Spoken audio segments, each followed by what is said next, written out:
Hello, Millings TV fan. This is Milling. You're tuning to Millings TV. Tayo po ay nasa bahay at tayo po ay mag-start ng pagluluto at ating i-connect na yung ating plug-in para po mag-start tayo.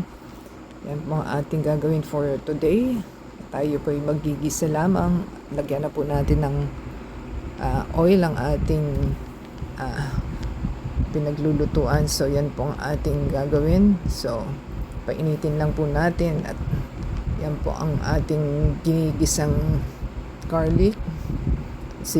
Susunod din po natin ang ating onion and tomato. So yan po ang ating gagawin. So ating lang pong ihulog ang ating onion. Kayo po ba anong inuuna niyo, onion o garlic? So, kailangan po kasi yung garlic medyo tostado. Saka po natin nilalagay yung onion. So, try po natin yung ating tomato na natira. At yan po ang ating isinalang. At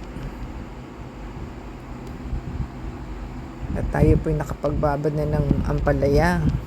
At kailangan po ibabad sa asin para po matanggal ng kaunti yung pait. So, ating pong lalagyan ng salt and pepper ang ating niluluto para po magkalasa na siya.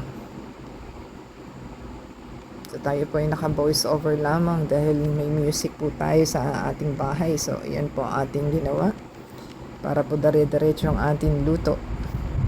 So, ito po yung ating favorite na menu. Ginisang ampalaya with egg.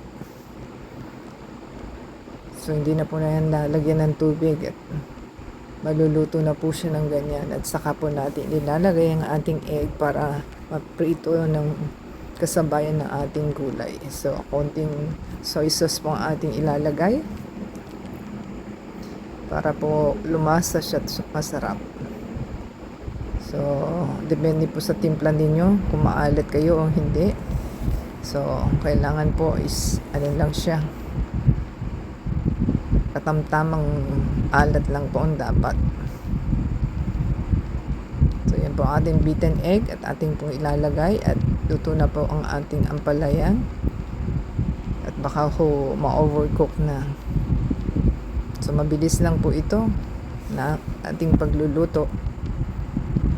So, kung nagustuhan po nila ating ginawang salted ampalaya with the egg, give us a thumbs up, comment down below, subscribe po sila, and add us sa Facebook, Twitter, TikTok, and Instagram, and play the ads and video para monetize tayo for your support. At shoutout natin inyong mga names and channels for the next video. So, abangan po nila. Tayo po patapos na sa ating video at pagluluto. So, ating na po hahanguin. Yan po. At tayo tapos na ng pagluluto. So, paki-subscribe lang po until next time.